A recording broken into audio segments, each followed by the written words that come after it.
안녕하세요. 대업에서 반도체 업종과 IT 산업 담당하고 있는 임주성입니다. 자, 3월 14일 파두 리뷰 진행해 보도록 하겠습니다. 자, 오늘 영상에서는 한 두 가지 정도 여러분들에게 내용을 좀 전달 드리려고 하는데, 오늘 영상은 좀 가볍게 들으셔도 좋을 것 같습니다. 두 가지 내용은 무엇이냐면, 첫 번째는 어저께 이제 주주총회 관련해서 관련된 공시가 떴었었는데, 거기 이제 주주총회에서 관련된 내용 승인을 하려고 하는 내용 중에 두 가지 정도 말씀드리려고 하는데, 그 중에 하나가 이제 재무제표와 관련된 내용들, 그리고 이제 이사 승인이라고 한다면 이제 임금과 관련된 내용들, 그렇게 두 가지 관련해서 하나 말씀드릴 거고, 그리고 최근에 데이터 센터의 흐름, 기술 동향, 이런 부분들 간단하게 좀 설명을 드릴 텐데, 어쨌든 이 데이터 센터에 대해서 계속 좀 관심을 가져야 되는 이유는, 파도가 결국에 이제 주력 매출이 돼야 되는 부분은 메타와 관련된 그 데이터 센터의 SSD 컨트롤러 이 부분이기 때문에 같이 계속 동향해서 전체적인 흐름을 같이 공부하는 게 저는 좀 중요한 포인트지 않을까라고 생각이 들어서 오늘 영상의 내용을 좀 준비를 했습니다. 그래서 한 10분 정도 해서 간단해 여러분들 투자에 필요한 정보들 전달 드릴 수 있도록 할 테니까 좋아요, 구독, 응원의 댓글 한 번씩 달아주시면 정말 큰 힘이 되니까 한 번씩 좀 부탁드리겠습니다. 최근에 이제 작년에 주가가 한번 크게 하락하고 나서 이제 주가가 계속 좀 큰 상승 없이 상승했다가 하락했다가 계속 거래량 없이 횡보하고 있는 그런 좀 흐름으로 가고 있는데, 아마 주주분들은 되게 많이 좀 힘드실 거라고 생각이 듭니다. 저도 예전에 이렇게 이제 주가가 많이 하락을 하고 긴 횡보장을 겪으면서 되게 심적으로 마음 고생도 많이 했었었는데, 그러한 부분들을 잘 이겨내고 수익을 냈었을 때, 내가 실력이 좀 더 늘었다라는 부분을 좀 느꼈고, 아무래도 그렇게 이제 좀 어렵게 수익 낸 종목 같은 경우가 되게 더 짜릿하고, 기분이 좋았었는데, 제가 여러분들이 원하는 목표 가격, 그 다음에, 수익 될 때까지 계속해서 파도 이 종목 관찰 추적해 나갈 테니까 저와 함께 같이 으쌰으쌰 하면서 잘 이겨내셨으면 좋겠습니다. 자, 먼저 첫 번째, 재무제표 관련된 내용 몇 가지 소개해 드리고 넘어가도록 하겠습니다.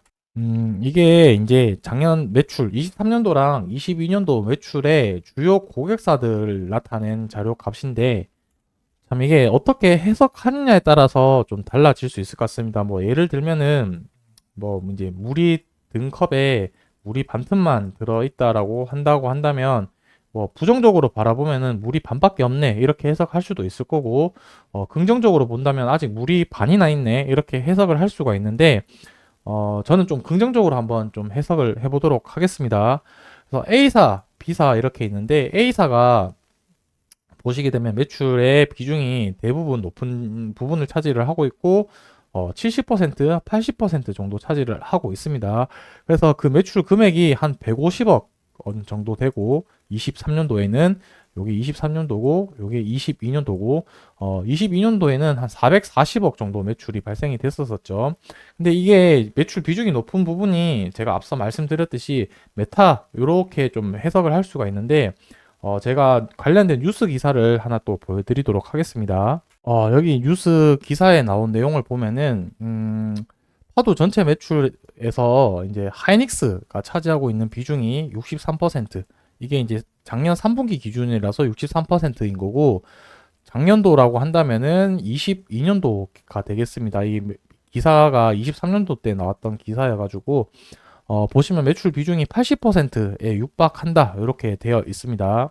자, 그렇다는 것은 여기서 아까 3분기까지 63%였고 4분기까지 하면은 요 부분 68% 정도 될 거고, 그다음에 22년도 때 80%라고 한다는 거는 이 A사가 SK 하이닉스가 되는 것이고, B사가 이제 우리가 알고 있는 메타가 될 것이다. 이렇게 좀 정리를 할 수가 있겠습니다.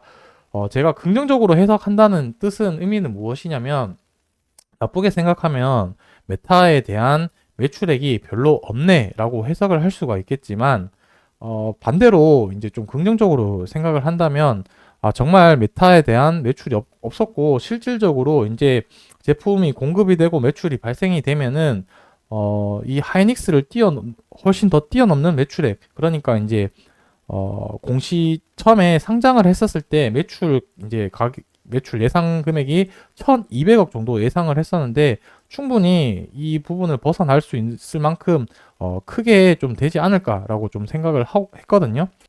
뭐 다르게 해석하면은 이제 메타에 대한 비중이 워낙 작았으니까 아직 메타로부터 매출 성장 가능성이 되게 높다라고 좀 해석을 했으니까 뭐 이 부분은 실질적으로 이제 메타와 관련해서 매출이 어떻게 내느냐에 따라서 이제 24년도 1분기 실적, 2분기 실적이 달라질 거니까 그 부분은 이제 앞으로 좀 관찰 추적해 나갈 부분 중에 하나이지 않을까 이렇게 좀 생각을 하고 있습니다.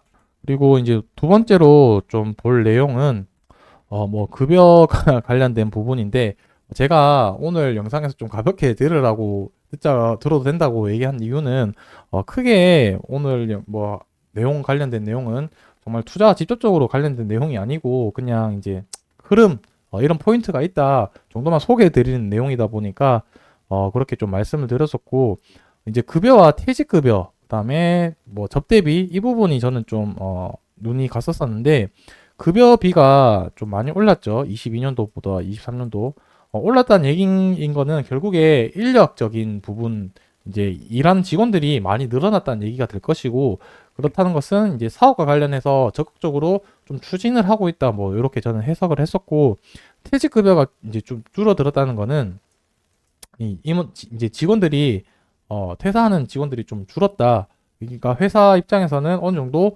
뭐 안정성을 찾았다라고 저는 좀 해석을 했습니다. 뭐 이게 1년 데이터밖에 없긴 하지만 그래도 퇴직급여 자체가 많이 줄었다는 것은 좀 긍정적으로 해석을 했기 때문에 뭐 그렇게 생각을 했었었고 뭐 접대비라고 한다면 직장생활 하시는 분들은 다 아시겠죠. 보통 이제 접대비 명목으로 회식 사용을 하는 거니까 뭐 좀 1억이라고 한다면 잘 모르겠습니다. 뭐 어쨌든 직원들도 열심히 좀 먹고 놀고 하면서 일을 해야지 일을 더 효율적으로 할 수 있다고 생각을 하는 거고 지금 뭐 요런 흐름이 나왔었다. 이 정도만 좀 보고 넘어가 주셨으면 좋겠습니다. 자, 그리고 마지막으로 이제 이사 임원들에 대한 보수 관련한 내용인데 예전에는 이제 이사의 임원 수가 11명이었고 실제 지급된 보수 총액이 9.2억 원, 그다음에 최고 한도 계획은 16억 원이었는데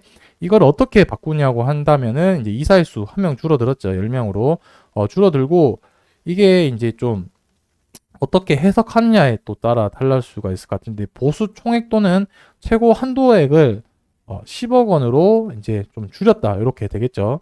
뭐 이제 최고 한도액이 16억 원에서 10억 원 이렇게 줄였다는 것은 그래도 사측 입장에서는 그 경영진에서는 뭐 무보수로 일한다라고 했었었고 임원들도 이 보수 금액을 좀 줄여서 한다는 뭐 의지가 담겨 있지 않냐 뭐 이렇게 좀 생각을 하고 있으니까 실질적으로 보수를 10억을 한다고 한다면 22년도보다 더 많은 금액을 지급을 하는 거가 되겠지만 뭐 이제 최고 한도액 이 좀 표현이 좀 애매해서 좀 한데 어쨌든 저는 좀 긍정적으로 해석을 하려고 했습니다. 그래서 최고 한도액을 줄여서 좀 더 회사에 적극적으로 일을 하겠다 이렇게 좀 정리를 하겠습니다. 그리고 이제 두 번째 내용인 데이터 센터 지금 어떤 흐름으로 가고 있는지 내용에서 말씀드리자면은 어쨌든 지금 AI 쪽으로 이제 데이터 센터가 많이 짓게 되고 갔을 때 기술 트렌드가 지금 무엇이냐면 결국에 이 AI 쪽으로 가면은 연산 자체가 많이 되면서 데이터 처리를 많이 해야 되다 보니까 이 발열 이쪽 부분 문제가 제일 화두가 되고 있는 문제 중에 하나다 이렇게 보시면 되겠습니다. 그래서 이 발열을 어떻게 하느냐가 지금 기술의 트렌드 포인트 중에 하나인데 최근에 또 시장에서 이슈 받고 있는 게 액침 냉각 그러니까 이제 그 액침 그 액체에다가 이제 부품을 이제 담궈서 냉각시킨다는 건데 결국 기기에 접촉을 했었을 때 부식이나 이런 부분들이 문제 없게끔 하는 내용이 될 텐데 그 부분이 시장에서 좀 이슈가 있었고 오늘 뭐 이제 바닥속에 또 건설한다 뭐 이런 내용들인데 결국에는 이 부분 발열 부분을 잡기 위해서 제일 핵심 포인트가 이 중에 하나다. 이렇게 생각을 하시면 될 것 같고, 뭐 데이터 센터 지난번 보시면 아시겠지만 뭐 D램, 뭐 GPU, 뭐 이제 SSD도 제품이 들어가죠. 데이터 센터, AI 데이터 센터에. 거기서 이 발열을 줄이기 위해서는 이 키포인트는 결국 뭐냐면 이 전력 소모를 줄이는 게 좀 포인트다. 이렇게 좀 생각을 말씀드릴 수 있을 것 같고, 결국에 제가 하고 싶은 말씀은 무엇이냐면 이 파두가 전력 효율적인 측면에서 다른 경쟁사들보다 압도적으로 높은 데이터를 가지고 있고 기술을 가지고 있기 때문에 파두의 제품을 쓸 가능성이 높지 않을까. 저는 좀 그렇게 생각을 하고, 실질적으로 지금 AI 데이터 센터 향으로 해서 SSD 컨트롤러가 들어가는지 사용하는지, 거기에 일반 데이터 센터와 AI 데이터 센터용 SSD 컨트롤러 제품 자체가 조금 차이가 있는지는 제가 뭐 기업 탐방을 하거나 주주총회 가서 이런 부분들을 좀 해결해야 될 문제일 것 같고요. 워낙 정보가 없다 보니까. 어쨌든 전력 효율적인 측면에서 가장 우수하기 때문에 이 발열을 줄이기 위해서는 전력 소모를 줄여야 될 거고, 이 전력 소모를 줄이기 위해서는 효율이 높은 파도 제품이 쓰일 가능성이 가장 높지 않겠냐, 이렇게 좀 생각을 했습니다. 뭐 여기까지 해서 오늘 제가 뭐 드리고 싶은 내용은 다 전달 드린 것 같고, 뭐 가격이 오늘 또 어제 상승하는 듯 했으나 하락을 했었고, 제가 지속적으로 말씀드리지만 이 전저점과 이 저점을 훼손하지 않으면 크게 문제 되지 않으니까 조금 여유롭게 좀 생각을 하셔도 좋을 것 같다. 그래서 주총 끝나고 한 4월 정도 되면은 이제 다시 이제 반등의 서막이 시작이 되지 않을까, 그렇게 해석 생각을 하고 있기 때문에 실질적으로 제가 말씀드린 대로 4월부터 주가가 좋은 방향으로 흘러가는지 안 흘러가는지 계속 시장이랑 그 다음에 기업과 관련된 내용 제가 소식 있을 때마다 계속 전달 드릴 테니까 같이 응원하면서 같이 이렇게 파도 관찰해 나가셨으면 좋겠습니다. 오늘 영상 조금이라도 도움이 되셨다면 좋아요, 구독 한 번씩 눌러주시고 오늘 영상 또 마무리하고 내일 또 인사드리도록 하겠습니다. 감사합니다.